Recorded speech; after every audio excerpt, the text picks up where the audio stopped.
ရေးခဲ့ပြီရုံးရောက်ရဲ့ပတ်သက်ချင်းတွေကအခုတော့လည်းပြီးဆုံးသွားပြီလုံသားတဲ့နာချင်ချစ်ကွယ်အဘလောက်ပဲကောင်းခဲ့ငါမေတ္တာနဲ့နေလေဘေးဖက်ထားတယ်လှည့်စားခြင်းများနဲ့ငါ့ကိုရုပ်တရက်လို့စိတ်ချိုင်းနေကစားခဲ့မင်းရဲ့ပြုံးကလုံသားကိုပြောညက်စေခဲ့လောက်ခဲ့သမျှလုံရက်တိုင်းကစမ်းပါတယ်ဟင်းလို့ပဲကပုတ်ပြတ်နေခဲ့နေ့အတွက်ငါဘယ်ဟာတွေကမကောင်းခဲ့လဲသစ္စာတရားတွေကြိုးကြည့်ခဲ့မင်းကိုချစ်ခဲ့တဲ့ချစ်ကတန်ဖိုးတွေမဲ့ငါဘာလောက်ထိချစ်ခဲ့ရလဲမင်းမသိပါမင်းကိုချစ်ခဲ့ရတဲ့ချစ်တူချင်းကြီးဖြစ်လာအစားသားမြင်ပြီးငမားချိတ်မမြင်တဲ့ဘဝမျောမြင်နေကြီးခဲ့ရလို့ပဲအပြုံတွဲသွားတာလားချစ်တဲ့စိတ်တစ်ခုအတွက်ကြောင့်နဲ့အတ္တတွေကိုရှေ့တန်းမတင်ခဲ့မင်းခွေမဟုတ်ရင်မင်းခွေစီကမှမရွှေ့လန်းချင်ခဲ့နေမုန်းနေတိတ်ထိတင်ပြီးငါဘက်ကိုဆိုးနေပိတ်ပင်ချင်ခဲ့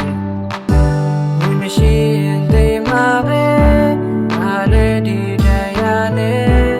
ညဝအိမ်လေးနဲ့မင်းပဲငါပြေအောင်လုပ်မယ်မျောလင်းနေပြီမဲ့လေဒီဘဝမှာမဆုံးနိုင်ခဲ့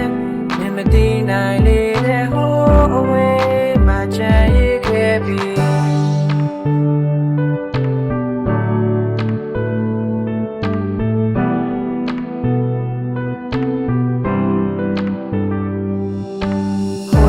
လူမျိုးဒီဘေးမှာငါမရှိတဲ့ခံနေဆဆရာစင်ပြေပါမလားငါမဟုတ်တဲ့ချားသူပုံမှာနိုင်တာတွေကိုလည်းရှက်ဟုတ်တာပါတာမင်းပြောတာမင်းနေရတော့ငါလည်းဝမ်းသာတာပေါ့အတူတူဖြစ်လျှောက်ခဲ့ဘူးတဲ့လမ်းမပေါ်မှာတရချောက်တူငါကြွေးကြနေအုပ်အောင်ငါကလေးလည်းပုံမဲဆိုတူညီဒီလိုချိန်ကိုရောက်ပြီဆိုရင်ငါတို့တော့မွေးခင်အခုဆိုတနေ့ပြေတော့မှပါလားဆိုတဲ့တွေးနဲ့ထိုင်နေကြထိုင်ကုန်လေးထပ်မှာငါကြောက်တဲ့ဆွေးနေခဲ့